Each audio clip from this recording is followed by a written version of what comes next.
Bruno Traversa, escritor, comunicador, terapeuta, nos trae una infinidad de atrapantes historias, anécdotas insólitas, crónicas, relatos de este mundo que mientras siga girando será de no creer.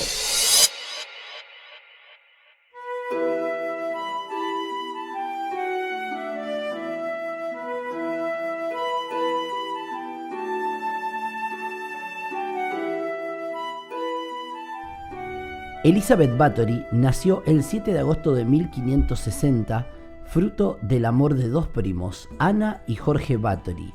Lo hizo en Transilvania, dentro de una familia adinerada, los Erdeli. Vivió los años de su infancia en el castillo de Sechte. A los 6 años de edad comenzó a sufrir episodios de epilepsia. Cuando llegó a los 11 fue prometida con su primo, Ferenc Nadasi. A los 12 ya convivían en el castillo de él bajo la mirada de su suegra Úrsula, con quien mantuvo una relación turbulenta. Isabel tuvo una buena educación, hablaba perfectamente 3 idiomas, húngaro, latín, alemán, mientras que la mayoría de los nobles húngaros eran analfabetos. En 1575, cuando llegó a los 15 años, finalmente se casó con Ferenc, que contaba con 20 años. Inmediatamente se fueron a vivir al castillo en compañía de su suegra Úrsula. El joven, la mayor parte del tiempo, no se encontraba en casa, ya que participaba de tantas batallas que sucedían por la zona, lo que le mereció el apodo de Caballero Negro de Hungría. 10 años después de su matrimonio, en 1585, la condesa tuvo a su primera hija, Ana, y en los 9 años siguientes dio también a luz a Úrsula y Catalina. Finalmente, en 1598, alumbró a su único hijo varón, Pablo. Con 44 años, Isabel enviuda, luego de que Ferenc falleciera de súbita enfermedad en una de las tantas batallas. Lo primero que hizo fue despedir a su suegra del castillo junto con el resto de la parentela Nadasti. Las criadas que Úrsula defendía fueron llevadas a los sótanos del castillo, donde, según Isabel, recibirían el castigo que merecían. Nuestra señora feudal, de un importante condado de Transilvania, no contaba con ejército con que proteger su poderío. Fue así que apoyó a su primo Gabor, a que se convirtiera en príncipe de Transilvania con su apoyo económico. Por aquella época, un pastor protestante alzó su voz manifestando que algo muy siniestro estaba ocurriendo en el castillo. Acusó a Isabel de practicar brujerías, magia roja, para la que utilizan sangre de mujeres jóvenes. Un primo de Isabel, enemistado con ella, el conde palatino Jorge Turzó, tomó el lugar con sus soldados y realizaron una investigación. Dado que la señora Bathory carecía de fuerza militar propia, no hubo resistencia alguna. En el castillo hallaron numerosas muchachas torturadas en distintos estados de desangrado y un montón de cadáveres por los alrededores. En 1612 comienza un juicio en su contra. Isabel se niega a declararse inocente o culpable, respaldándose en sus derechos nobiliarios. Juan Ujbari, el mayordomo, conocido como Ficco, testificó que en su presencia se habían asesinado como mínimo a 37 mujeres solteras de entre 11 y 26 años. A 6 de ellas las había reclutado él personalmente para trabajar en el castillo. La acusación se concentró en los asesinatos de jóvenes nobles, ya que los asesinatos de las siervas carecían de importancia. En la sentencia, todos fueron declarados culpables, algunos de brujería, otros de asesinato y los demás de cooperación. Todos los seguidores de Isabel fueron decapitados y sus cadáveres quemados. Este fue el destino de su colaborador Ficco. A las brujas Dorotea, Elena y Pirosca les arrancaron los dedos con tenazas al rojo vivo por haberlos empapado en sangre de cristianos y las quemaron vivas. Ersi Majorova, una burguesa de la zona acusada de cooperación, también fue ejecutada. Caterina, que con 14 años era la más joven de las ayudantes de Erzsébet, salvó la vida por petición expresa de una superviviente, aunque recibió 100 latigazos en el cuerpo.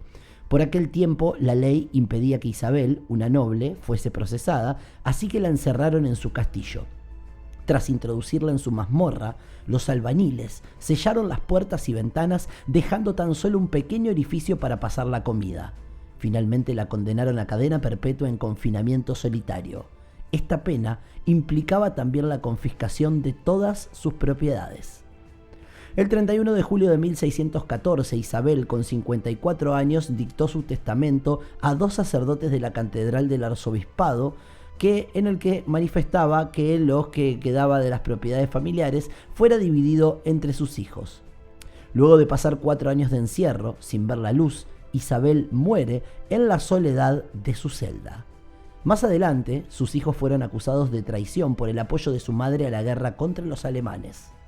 Los archivos nacionales de Hungría conservan abundante documentación sobre ella, particularmente cartas personales y actas del juicio. Sin embargo, sus míticos diarios, al igual que su retrato original, se hallan en paradero desconocido. Cuenta la leyenda que Isabel estaba obsesionada por su belleza y utilizaba la sangre de las sirvientas y pupilas para mantenerse joven. Dice la leyenda que Isabel vio a su paso por un pueblo a una anciana decrépita y se burló de ella. La anciana, ante la burla, la maldijo, diciéndole que ella también estaría como una vieja en muy poco tiempo. Según el testimonio de Jorge Turzó, primo y enemigo de Isabel, cuando éste entró al castillo, lo primero que observó en sus jardines fue a una sirviente en estado agónico debido a una paliza que le había fracturado todos los huesos de la cadera. Luego, al ingresar, la escena empeoró, ya que encontraron a una chica desangrada en el salón y otra que aún estaba viva, aunque le habían agujereado el cuerpo. En la mazmorra del castillo encontraron una docena de jóvenes que todavía respiraban. Algunas habían sido perforadas y cortadas en varias ocasiones. Todo esto a lo largo de las últimas semanas. En el sótano exhumaron los cuerpos de 50 muchachas más. Y el diario de Isabel, hoy desaparecido, contaba día por día sus víctimas, con todo lujo de detalles, hasta sumar un total de 612 jóvenes torturadas y asesinadas, que hoy forman parte del récord Guinness.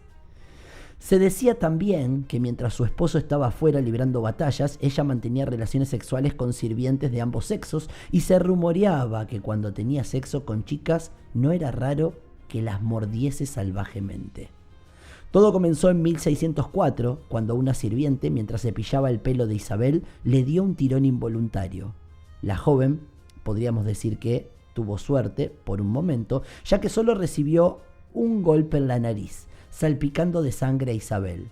Lo común hubiese sido sacarla al patio para que la joven recibiera 100 bastonazos, según dicen, pero Isabel notó algo, que donde la sangre la había mojado, desaparecían las arrugas y su piel volvía a ser juvenil. Nuestra condesa, encantada, pensó que por fin había encontrado la solución a la vejez y que siempre podría conservarse bella y joven. Todas las leyendas sobre canibalismo aseguran que la sangre humana prolonga la juventud. Tras consultar a sus brujas y alquimistas y con la ayuda del mayordomo Torco y la corpulenta Dorotía, desnudaron a la muchacha y le hicieron un profundo corte en el cuello y llenaron un barril de sangre. Erzsébet se bañó en la sangre, o al menos se embadurnó con ella todo el cuerpo y probablemente la bebió para recuperar la juventud. Hasta 1610 la proveían de jóvenes de entre 9 y 26 años para que practicara sus rituales sangrientos. Para mantener las apariencias, convenció al pastor protestante local para que sus víctimas tuviesen entierros cristianos respetables. Pero cuando la cifra de muertes creció, este comenzó a manifestar dudas. Morían demasiadas chicas por causas misteriosas y desconocidas. Ella le amenazó para que callase y comenzó a enterrar en secreto los cuerpos desangrados. Esta es, al menos, la versión de este pastor, que fue quien la denunció oficialmente al rey Matías a través de la curia clerical. Hacia el final, muchos cuerpos se ocultaron en lugares peligrosamente insensatos como campos cercanos, silos de granos, el río que corría bajo el castillo, el jardín de verduras de la cocina. Finalmente, una de las víctimas logró escapar antes de que la matasen e informó a las autoridades religiosas. Esto era algo que había ocurrido varias veces en el pasado con sirvientas, por ejemplo, en el otoño de 1609. Una joven de 12 años llamada Pola logró escapar del castillo de algún modo y buscó ayuda en una villa cercana, Pero Dorca y Elena se enteraron de dónde estaba por los alguaciles y tomándola por sorpresa en el ayuntamiento se la llevaron de vuelta al castillo por la fuerza, escondida en un carro de harina. Vestida solo con una larga túnica blanca, la condesa Ercebet le dio la bienvenida de vuelta al hogar con amabilidad, pero llamaradas de furia salían de sus ojos. La pobre ni se imaginaba lo que le esperaba. Con la ayuda de Piroska, Fico y Elena, arrancó las ropas de la doceaniera y la metieron en una especie de jaula. Esta particular jaula estaba construida como una esfera, demasiado estrecha para sentarse y demasiado baja para estar de pie. Por su lado interior estaba forrada de cuchillas de tamaño de un dedo pulgar. Una vez que la muchacha estuvo en el interior, levantaron bruscamente la jaula con la ayuda de una polea. Pola intentó evitar cortarse con las cuchillas, pero Fico manipulaba las cuerdas de tal modo que la jaula se balancease de un lado al otro, mientras que desde abajo Piroska la punzaba con un largo pincho para que se retorciera de dolor. Un testigo afirmó que Piroska y Fico se dieron al trato carnal durante la noche, acostados sobre las cuerdas, para obtener un malsano placer del tormento que con cada movimiento padecía la desdichada. El tormento terminó al día siguiente, cuando las carnes de Pola estuvieron despedazadas por el suelo. No es posible saber a ciencia cierta qué sucedió realmente. Lo de Ercebet Báthory, Isabel, sería una anomalía que se sale del patrón común de todos los asesinos en serie conocidos de la historia. En aquella época se hacía común castigar a siervos y pupilos y ejecutar incluso a delincuentes de maneras espantosas. Quizá fuera sádica y en consecuencia se aplicara especialmente a la hora de imponer disciplina o incluso obligar a sus sirvientas a tomar parte en prácticas sadomasoquistas más o menos extremas. Ninguna novedad para la nobleza de su tiempo, cuya impunidad y poder legal les permitía tratar a la servidumbre como quisieran. O quizá fue realmente una torturadora y asesina en serie amparada en el estatus, que solo se perdió cuando por falta de nuevas víctimas entre la plebe recurrió a las hijas que formaban parte de la nobleza menor. Lo cierto es que Elizabeth Báthory, la condesa sangrienta, tiene una historia que es de no creer.